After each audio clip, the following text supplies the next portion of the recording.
da haihuwa da ciki da reno shayarwa da duk wani abubuwan kamar yadda zaka faɗa kana zo da mutane zaka ce mutum ai na matsu bari in je ban ɗaki kuma me zaka yi a can ba za a ɗauke shi wani abu ba to haka ya kamata a maida maganganu da ya shafi lafiya haihuwa reno da shayarwa in ka sa kunya al'amarin ka ba abin da zaka koya kuma wannan haihuwa din da sauransu in fact cikin ma aka gangata shi an san da aka isa wajen saboda haka mene abun boyewa kamar yadda aka ce lauyoyi ba a musu ƙarya to ma'aikatan lafiya ma likita ko kuma ungozoma ba ƙarya ki faɗi abin da ya faru abin da ke ji da abin da kike gani ni akwai wanda na sani Fatma idan za su saya sai dai su aika ko kuma in suka je shago irin da mutane a gurin musamman maza ba za su saya ba to aiko ba wanda ya zo duniyan nan da matar da bata fara al'ada ba babu yara tun suna ƙanana tun suna shekara 8-9 a fara yi musu magana su san cewa wannan abu ne mai faruwa al'ada sannan idan aka yi aure ana kaza ana haihuwa ana bayan haihuwa ana yin kaza me yasa za abinda natural ne a haka ya zo da rayuwa yanda za a haihu haka za a zo a mutu abu ne ma haihuwa yin ciki da haihuwa abu ne that needs to be celebrated abu ne wanda ya kamata irin in an ga mace ta yi a ɗaukaka ta a jinjina ta a yi celebrating ta a ce ta jajirce lalle wannan mace ce.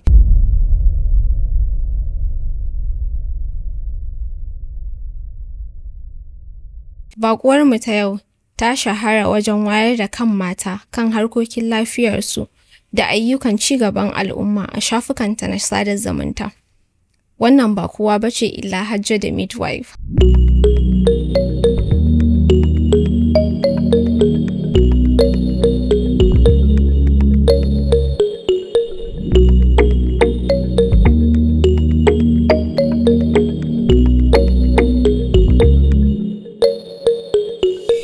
Hajja barka da zuwa. Barkanmu dai.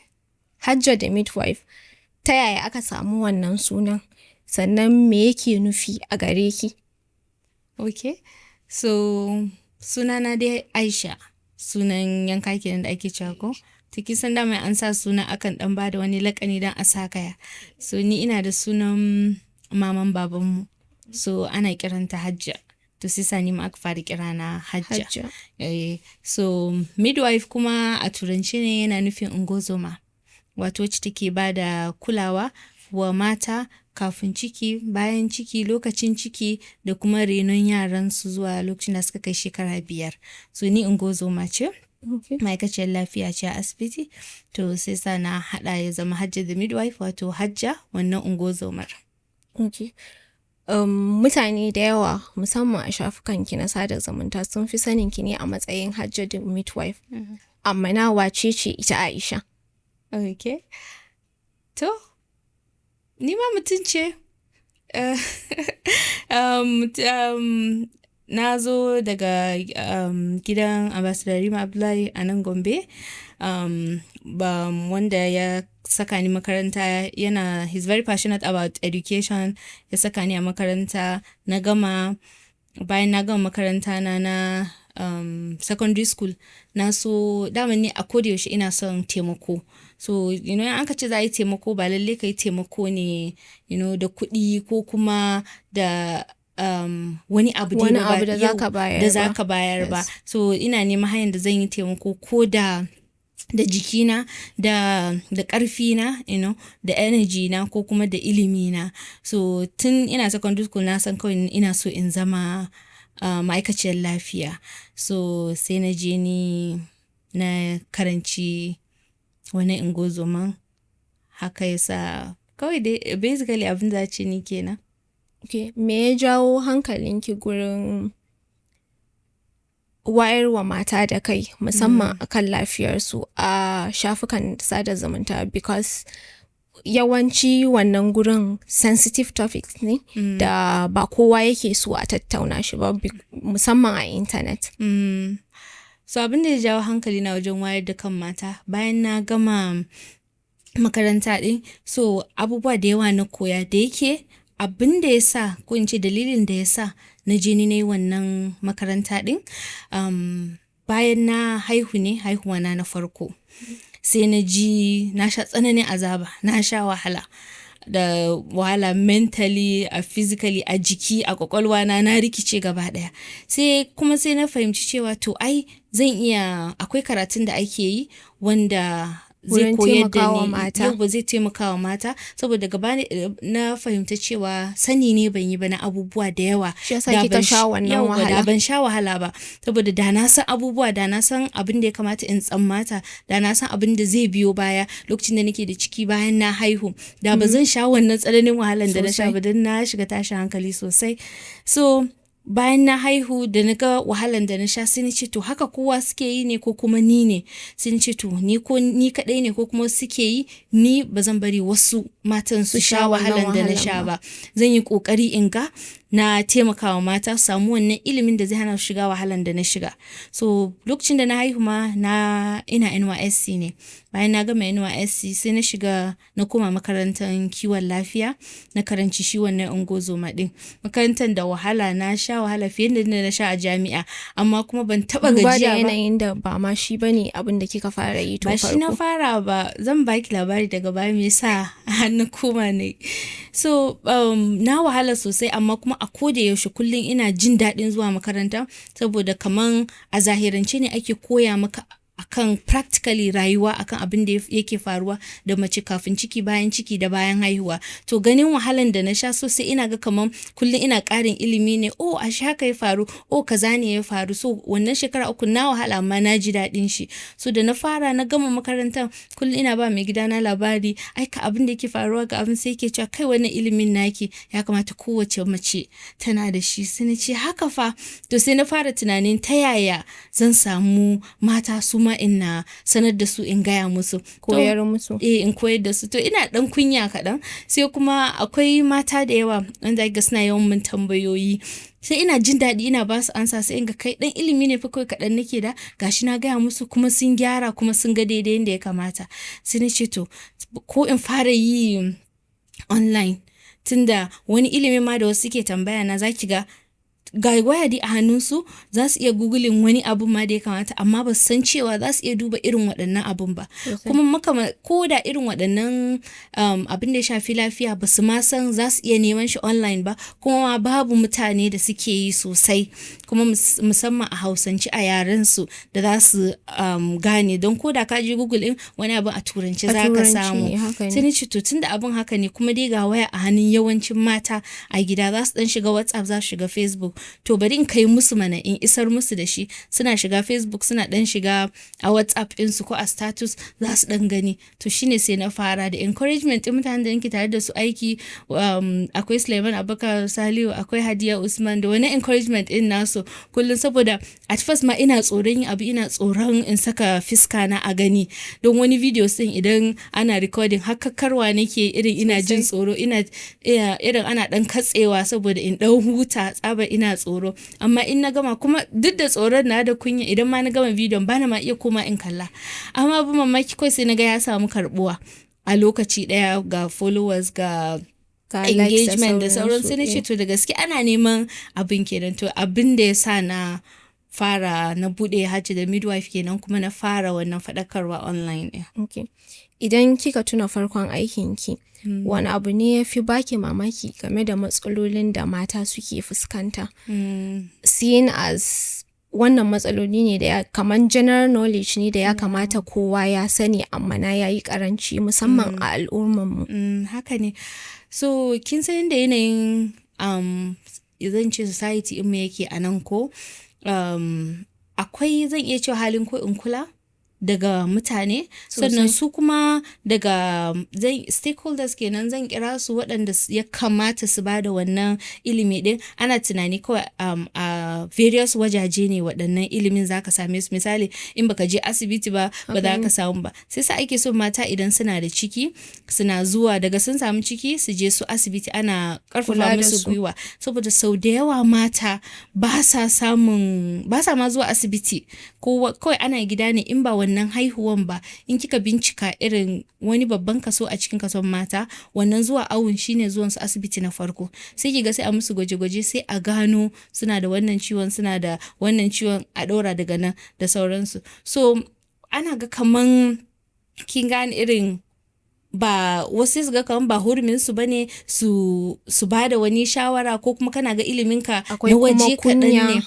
Akwai kunya, amma ilimi is meant to be shared. Ya kamata kowa ya ji, kowa ya gani. In dai ka tabbata da abin da ka sani, kuma musamman irin mu ma'aikatan kiwon lafiya, ai muna da license. Kafin a ba mu shi lasisin yin abin da za mu yi, an tantance mu sosai, mun kware, so mu kwararru ne, mun san abin da muka faɗa, ko da an zo an tuhume mu muna da inda aka koya mana kuma aka aikata shi, aka ga hakan da muka bada shawara shine daidai. So shine ina kira da ma'aikatan lafiya, kasu ga kawai kaman a asibiti ne kawai za su dinga ba mata shawara in sun gamu da su, ko a cikin gida ko a anguwa su dinga yawan magana da mutane, ana ba shawarwari. Ko a kasuwa ne kika ga mace za ta sayi wani abu da bai dace ba, irin ko a hira kawai zaki iya janta da magana, me zaki sayi kaza, me zaki da kaza, irin haka. So ilimi shine babban kalubale da mata suke samu wajen tafiyar da rayuwarsu, musamman abin da ya shafe su wajen haihuwa ko baya ko kafin nan da sauransu. So ina ƙarfafa mata gwiwa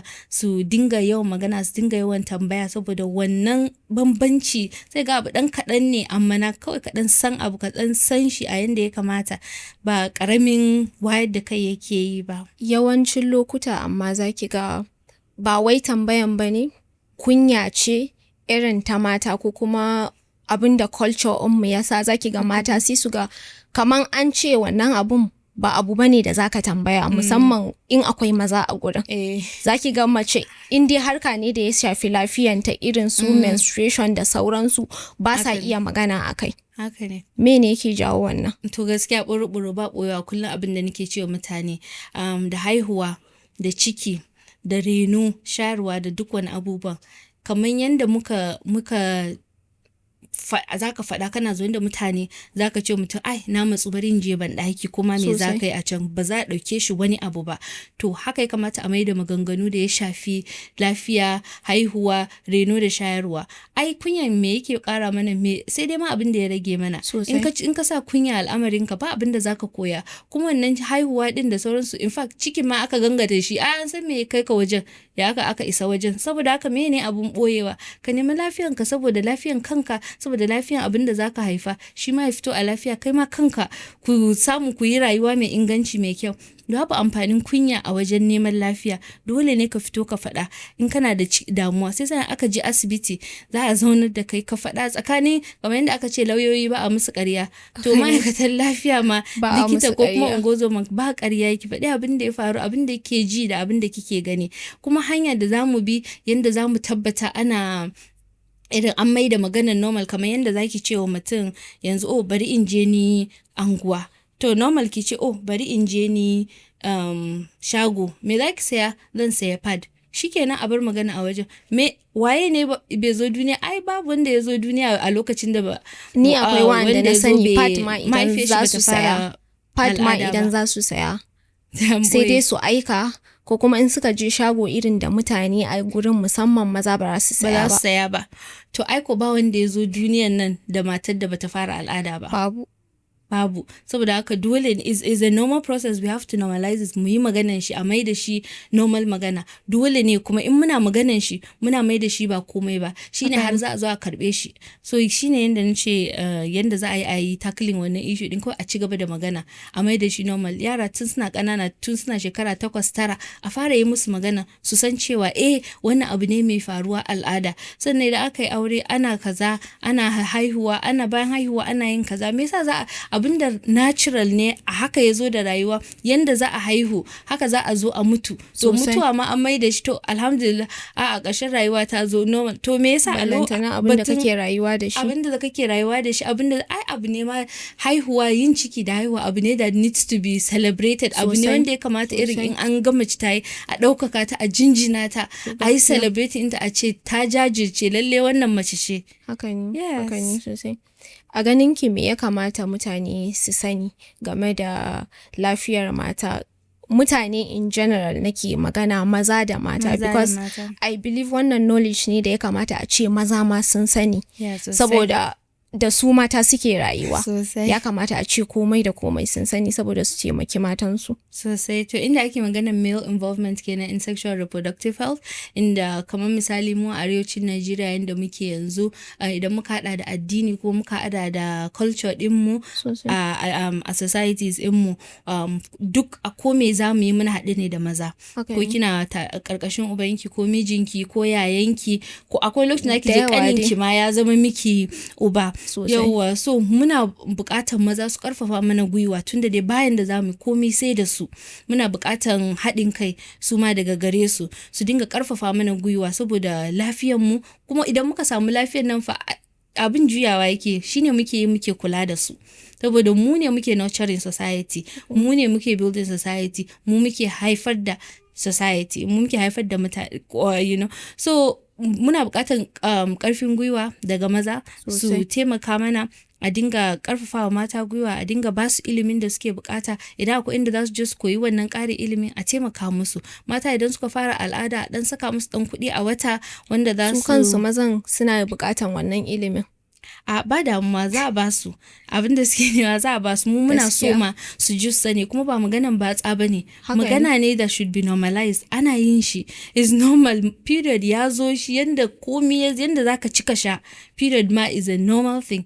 So haka pregnancy ba abun kunya bane, babu kunya kwata mu da kunya mun yi haka. So an kawo kunya ne saboda a dinga duk kofar da mata su dinga jin tsoro, kar suna magana, kar suna faɗan damuwansu. To kuma haka shine ga suna ta samun cututtuka, suna akwai ana cewa autoimmune diseases wanda yake developing in later age na mata, duk dan yawan shiru ne. Ba amfanin shiru, me yasa kai baki ba dan cin abinci kadai ba, saboda kai magana ka faɗi abin da yake ranka. So maza muna roƙon su dinga ba mu avenue, wato fili da zamu faɗa musu damuwanmu. Sannan idan aka ga misali yanzu idan na sake video ina cewa ga yanda namiji zai taimaki matar shi, maybe lokacin take da ciki ko wani abu, ka saurara kuma kai amfani da abin da aka faɗa, zai taimaka maka. Because idan ka taimaka wa matan naka, ai kai ma ka taimaka kanka ne, ka taimaka kanka, ka taimaka iyalinka ne.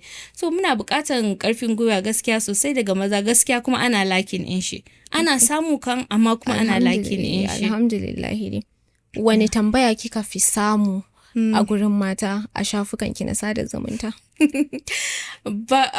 To tambayan da ya zo min kai yanzu shine yawanci mata kin san ya za a ci irin akwai gandoki, musamman in kaɗa yin aure to kana so kawai wata ɗaya wata biyu ina da ciki kullum, ana kama automatic abu ne. So yawanci mata wani abu ma a kansu ne, psychological sai su fara sa kansu to ko na samu. To ni gaskiya ina ga yawanci tambayan da na samu, malama ina jin kaza kina ga ciki ne, amma na yi test na ga negative.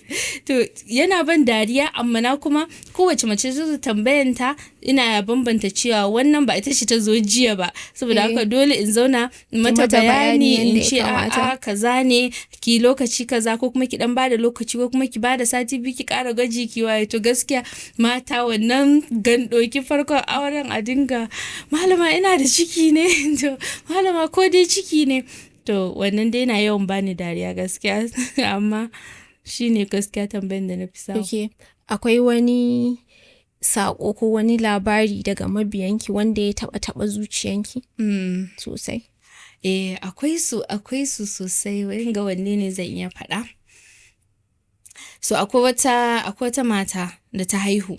Bayan ta haihu sai mijinta sai yake cewa akan shi ba zuwa fa ta yi asibiti, kuma haihuwar nan da ta yi ba a bakinta aka ciro yaron nan ba. Okay. So kowa san da ake ta haihu, amma da ta haihu sai mijin sai ce shi ba za a yi wa matar shi dinki ba, wai za a ga matar shi wani gani ne kuma ya saura, ya ce ba za a mata dinki ba. Ta dinga kokanta min abu, muka dinga roƙon shi, ya ce a sam shi ba za ta amshi matar shi ba. Haka sai kuma mata irin dan ni kaina na san damuwan da zai biyo baya, ta karbi namba na, muka dinga magana dai haka. To yanzu wannan rashin dinkin shi ya zo na gaya miki har auren nan mutuwa yayi daga baya. Sai ka rasa me yasa, kamar yadda dai muka magana yanzu rashin ilimi ne. Shi bai san idan ka haihu kan ana iya samun a samu matsala a yage. In aka yage kuma ana dinki, duk wannan is a normal process, amma shi ma kin ga wannan jahilcin shi ne. To ta haihu ma kuma aka ciro dan ballanta na dinki. Ta haihu ma aka ciro da, kuma me ya saura? me ya saura. To ya ma haɗu dai da irin ki gane primary health care ne da har ma aka yi wannan communication ne, saboda irin babban asibiti ne bai ma san an yi ba za a yi a wuce wajen ne. To amma dan da yake karamin asibiti ne wannan lokacin ya dan kwana biyu ya shekara 10 ya kusa 10 so sai haka ya zo ya faru da ya ci kar a taba mishi matan shi, aka zo aka bari, to aka zo suka dinga samun matsala, shi ba ta yi kaza ba ta yi kaza, aka dai abu da ya zo wannan dai that is the basis, shine silan da ya daddaura matsalolin da har suka zo rabuwansu. Amma kuma me ya jawo, in ka tambayi kowa za a ce shi ita ce, amma me ya janyo matsalan bayan shine jahilcin shi yasa har hakan ya zo ya faru. To idan irin mata haka ya faru da su, kullum ina ba shawaran jikinki ne, lafiyanki ne. So dole ke ne zaki tsaya kanki ki jajirce, dole a wani bane. Akwai instances da zaki ga ko kwanaki na ga ana wannan debate din a Twitter, zaki ga mace za ta haihu ko an ce sai a mata CS amma miji sai ya ce shi bai yadda ba. Because akwai wani wanda aka ce wai cewa ma yayi wai kowa yana aihuwa da kansa, ita me zai hana ta aihu da kanta. Haka ne.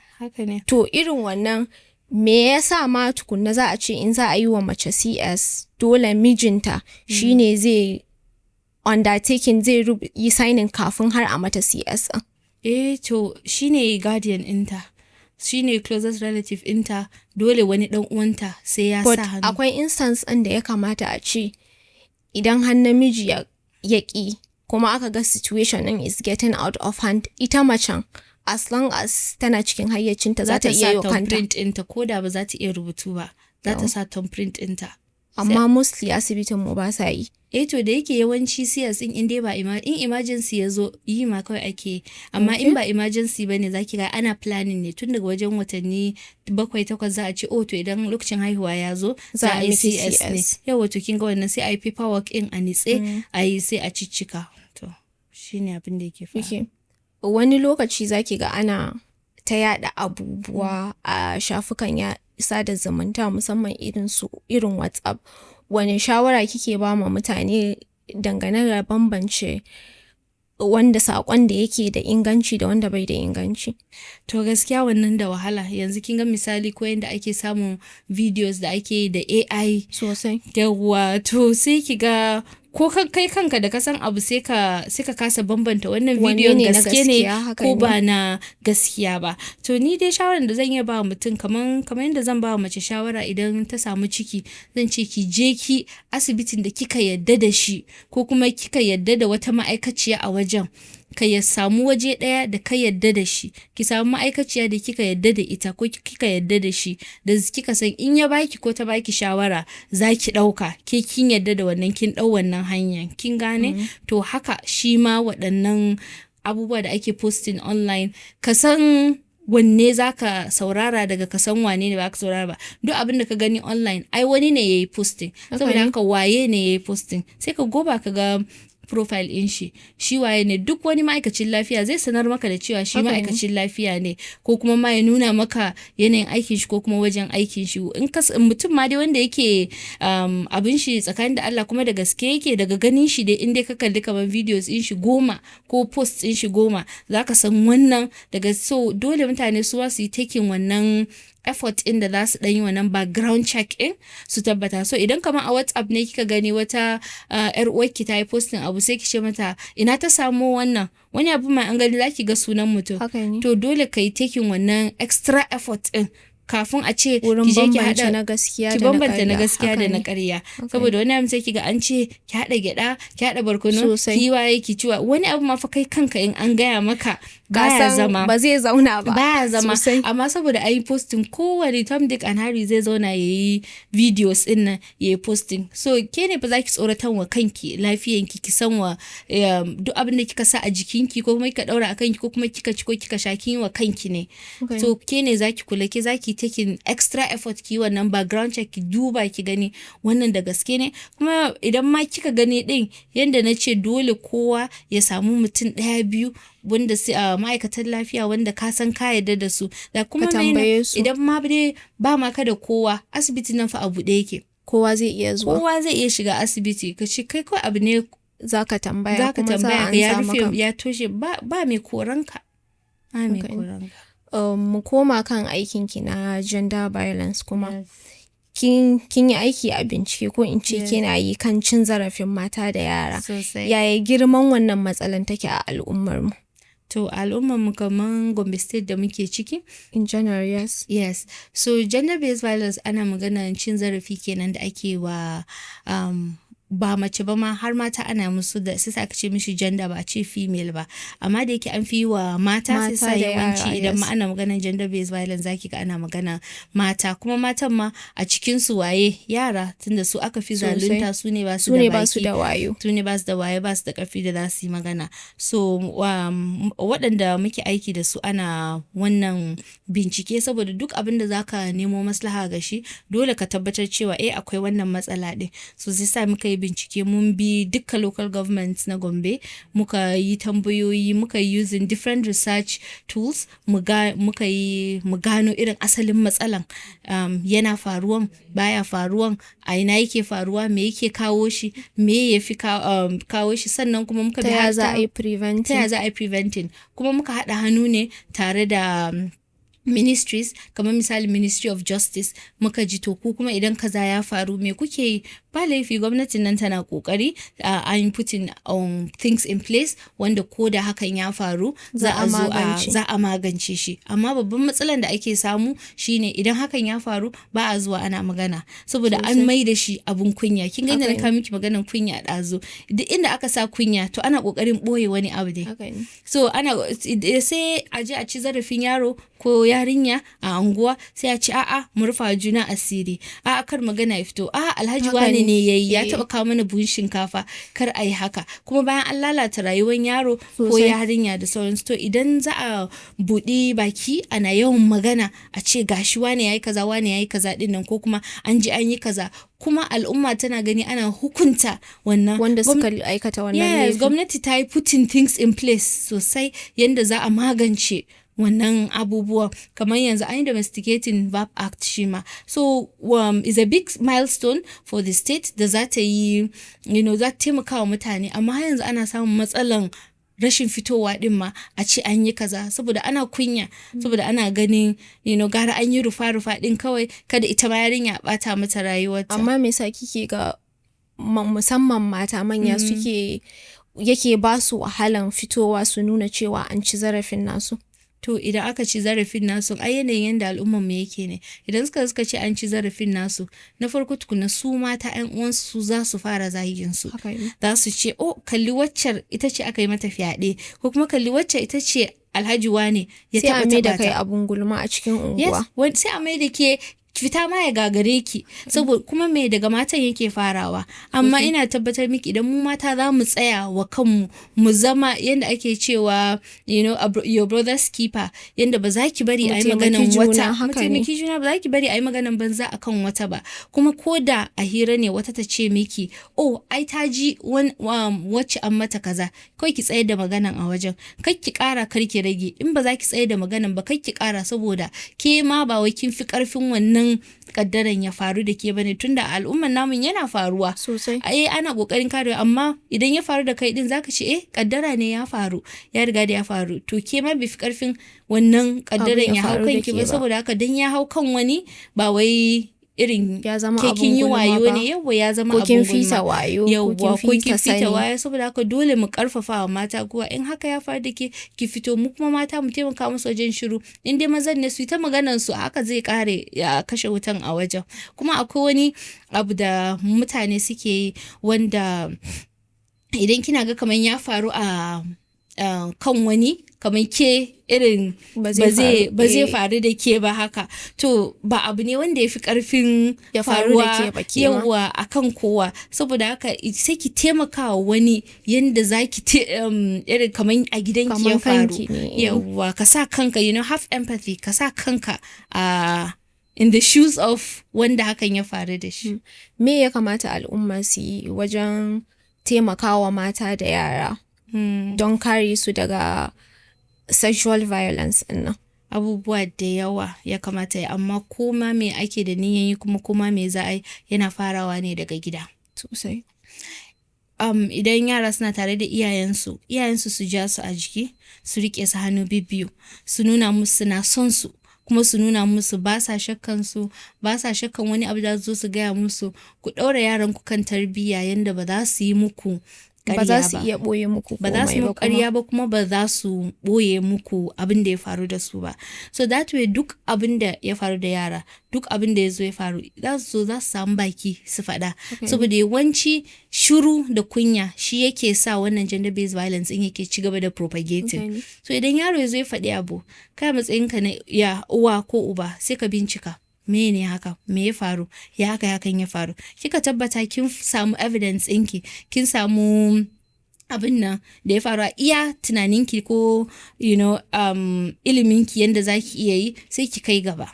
Kowane anguwa akwai hakimai, akwai in ma za ka yi shi traditionally kenan. In kuma za ka je yau akwai masu anguwa. In kuma za ka yi shi gaba da nan, akwai police station, NNCDC, everywhere is open. Ko ina ka je, mu ne ma ba ma utilizing, ba ma amfani da waɗannan services that are available. Sannan ya kamata a ce yara ma kaman daga 5 years ma a sanar da su private parts su da yanda ya kamata su kare kansu. Sosai ya kamata su saboda yawanci abubuwan nan yana faruwa ne saboda duk ba su san waɗannan abubuwan ba. Saboda ba su sani ba, saboda yara kuma body parts ɗinka, sassan jikinka, yanda ka san hannu, to ka san sunan ko ina ma. Ba boyewa. Za a ce nan mamanki ne, kuma ba a bari ki taba, ba a bari wani ya taba. Ko tsarki ma na yara akwai lokacin da zaka kai tsarkin kai za ka yi wa kanka, saboda haka kai ke da wani ya miki kai ba da faɗa ba, saboda in kai wa yaro abu da faɗa ma sai ki ga ya zo ya kasa gaya maka idan abu ya faru da wannan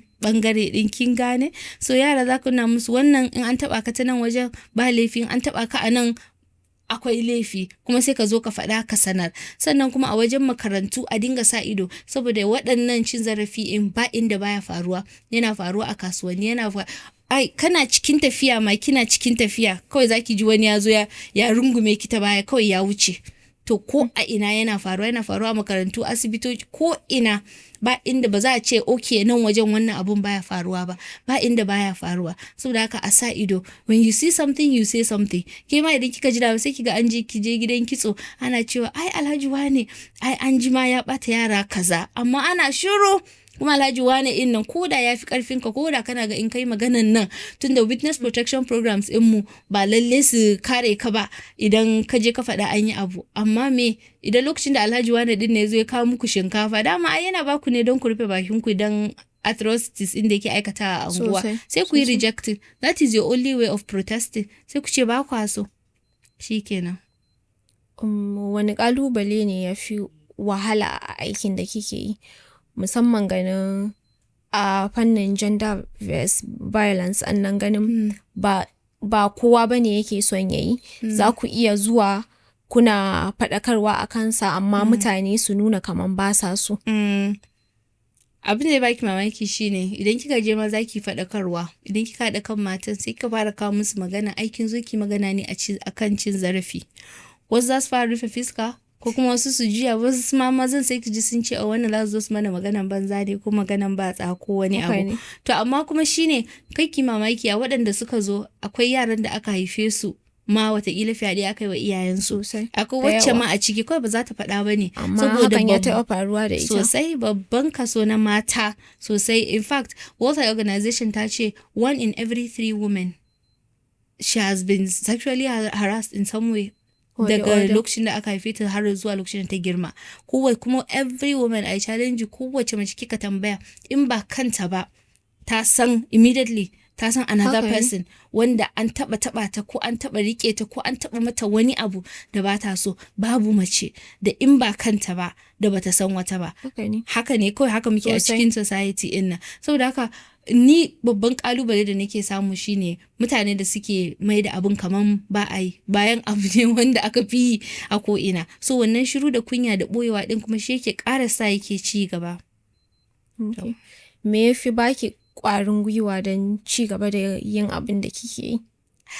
Abin da ke bani ƙwarin gwiwa shine ko da zan samu mata ne musu magana, a ce misali in samu mata 100 in musu magana, ko da mace guda ɗaya ne a ciki zaki ga idan na gama magana ko da yanzu misali sati da ya wuce na je ni wani secondary school na yi musu magana yaran da suna da kunya ina ta kokari da in ji hankalin so da muka gama ni na zata ma irin kawai dai sun ji ni ne nan da tafi sai suka dawo irin suna tambaya na irin aboye anti kaza so irin na ji daɗi irin to that means kenan abin da na faɗa irin wata ta ɗauka ta sa a cikin ƙwaƙwalwanta kuma za ta yi amfani da shi to haka idan kika yi maganar gender based violence ɗin nan wannan cin zarafi da ake wa mata by time kika je kika faɗakar ko kika yi kaɗa za ki samu ɗaya ko biyu da za su yi taking action saboda shi wannan magana da kika yi.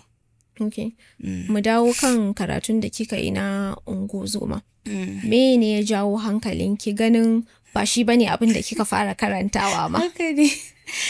To, wanda labari da kullum na ban dariya amma tun da nake secondary kamar yadda na gaya miki na so in karanta abin da ya shafi aiki lafiya. To, sai kisa idan kana SS3 sai ku yi za ku yi jam. Kafin ku yi jam ai za ku san makarantar da za ku cika da ka san course ɗin da za ka yi. Yau wannan hutun ƙarshe kafin ku yi wannan cike-ciken. Sai muka je mu gida sai nake gaya babana ni fa ga abin da nake so in yi sai yake cewa to ai in dai nursing kike so ki sai ABU Zaria sai na ce to shikenan ni kawai na saka ABU Zaria na yi jam kuma na samu in an yi jam ba ana post UME ba a lokacin kawai da na dawo gida bayan na gama magana ya canza so da yake mu a gidan yawanci ana aure da wuri yayye na mata duka dai kowa ya makaranta amma dai ana yin aure to sai mama na lokacin sai ta ce kai ita gaskiya in yi kamar yadda kowa suke kawai ni ma yin aure kafin makaranta musamman za a ce ABU yayi nisa ai aka ce to aka ce to tunda ba miji ya za a yi dole a ci gaba da makaranta babu me yace sai to to tunda ba mijin to sai dai ta yi makaranta a kusa ba za ta je nesa ba ina tuna ana gobe za a yi post UME a Zaria sai na je da irin one last hope in je in roƙe babanmu baba dai gobe za a yi post UME in je sai ya ce ki je mana irin kawai instantly kuma ya canja mana din shi ki je mana why not dan ce ai jibi ne post UME so gobe za a rufe sai ce in je har ya making arrangement za a je Zaria gobe akan washe gari bari in je ni I remember Access Bank na cika form na post UME ina zuwa Access Bank kawai suka ce jiya suka rufe form bank inda na kasa bari kenan da dinga kuka babu mai turo yana ce haka a kaddara yake ba damuwa na dawo gida aka ce to a lokacin ma sai waye kin mu ya fito sai aka ga nayi kokari sai aka ce to ai inda kin kokari haka ai ba ma nursing ba har medicine zaki sai aka ce kuma ai za a fara next year a Gombe State University shikenan ki fara da kusa da gida sosai ma sai aka ce in fara da shikenan na fara na koma ne me ake kiran shi kika yi post UME kika cika post UME na zo ne a Gombe State University kenan na zo ne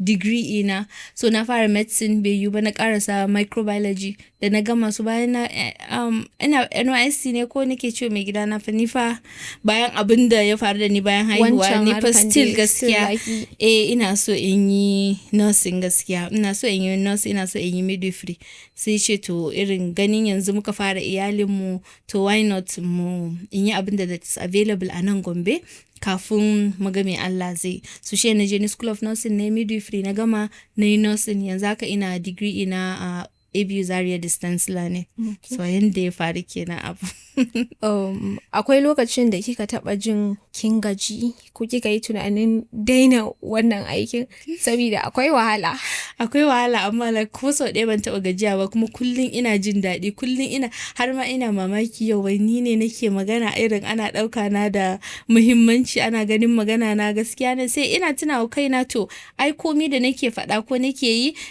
is scientifically backed evidence based ba wai kawai ina magana ne da kaina ba ina ƙara tuna kaina lalle wannan wahalan da na sha a makarantar ba da gaske ne kuma ilimin ya shiga ya zauna sai sa ni ma nake amfani da shi babu ƙarya a maganar da nake faɗa gaskiya ni ban taɓa ji na gaji ba in ban da nema kunyan da wata nakan ji in fito gaban kyamara in yi magana sai sa yawanci yanzu na koma na fi ma rubutu I want to be an example someone has to do it so zan yi na yadda ni zan yi ta yaya kike haɗa aikinki da wayar da kan al'umma a social media da kuma ayyukan cigaban al'umma dai da kike yi da yawa?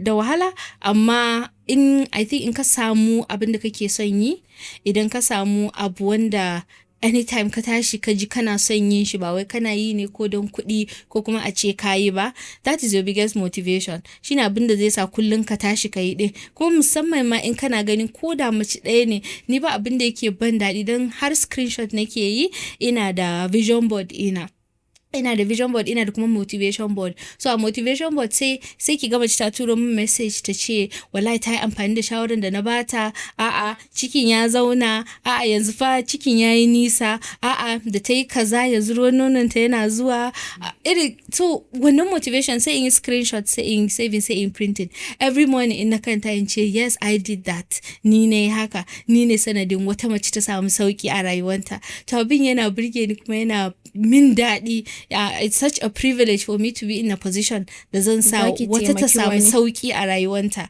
Abin yana min daɗi kuma ina so in ci gaba da yi.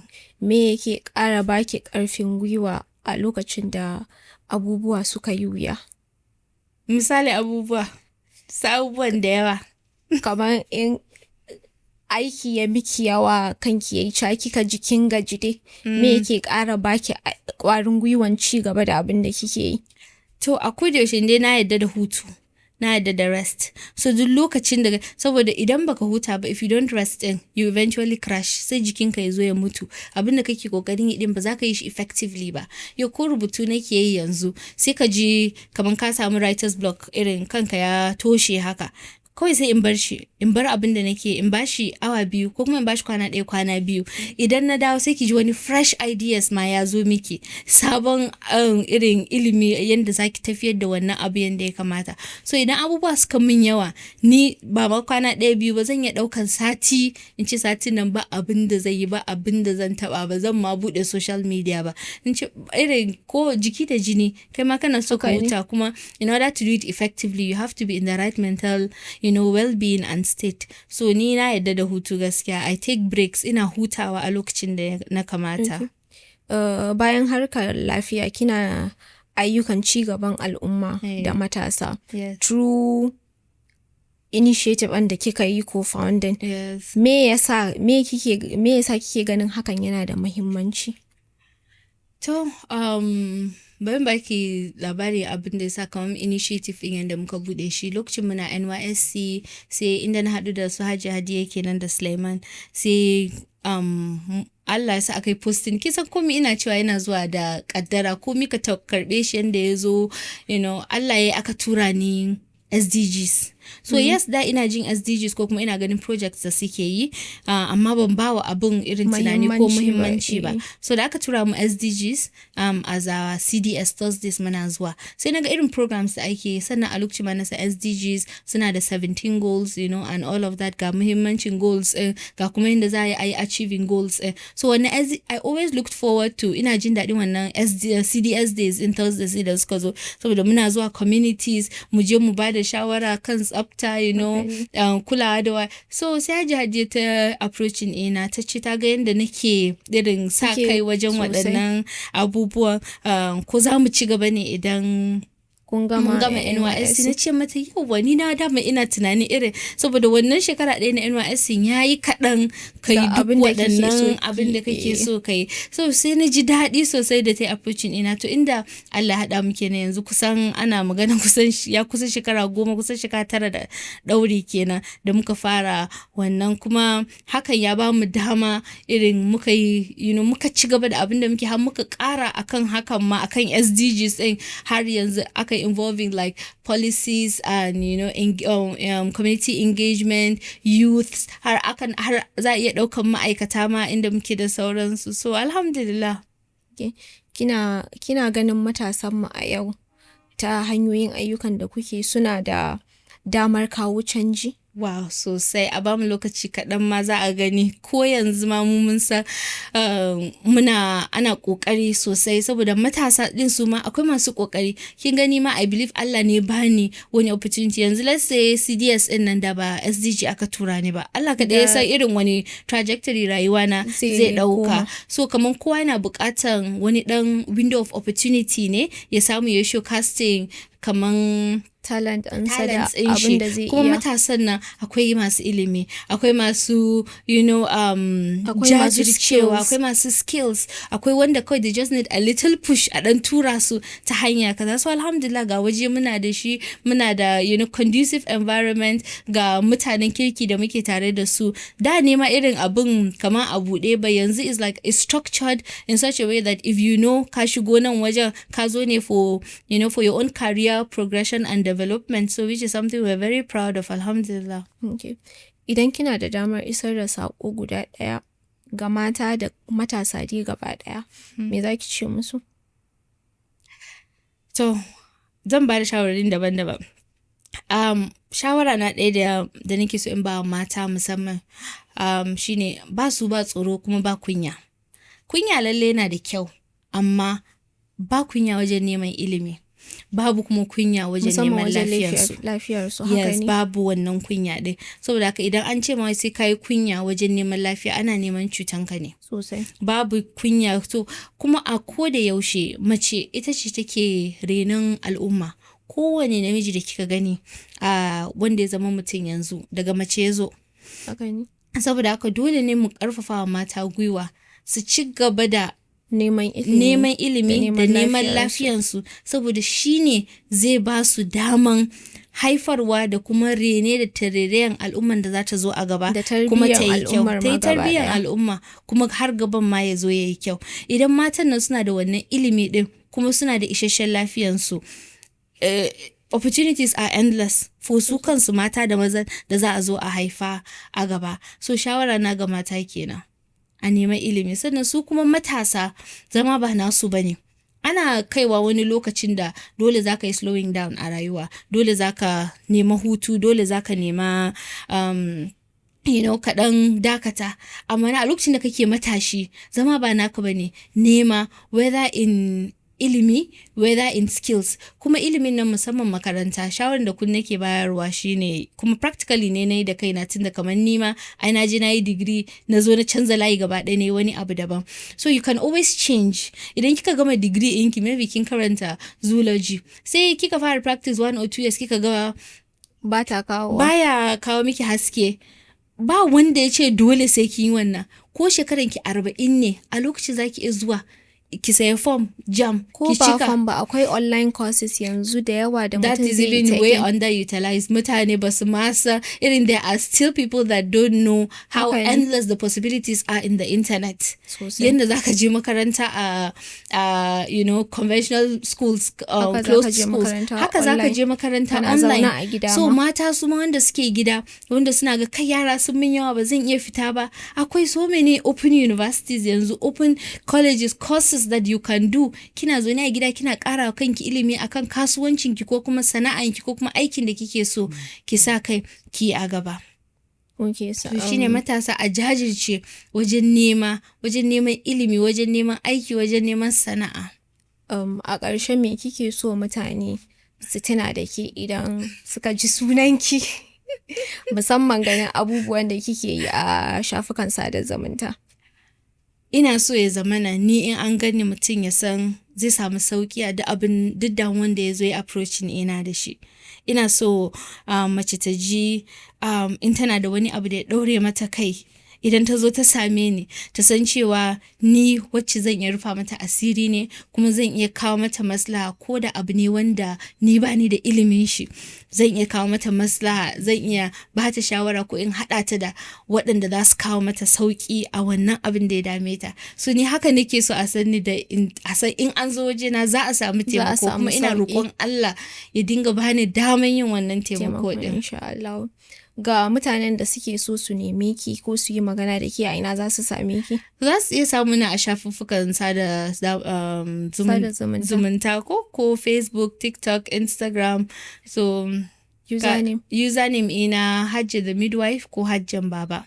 Those are usually the two. Sai kuma idan suka shiga sa duka ya social media platforms in yawa yanan gido ko a Google ne, if you search you can find one or two. And then emails ina ma suna can. Gaskiya WhatsApp ma yana na, amma gaskiya kafin na reply a same ki dai a social media ya fi sauki. A email, musamman email. Gaskiya idan aka yi min email ana samun reply a lokacin.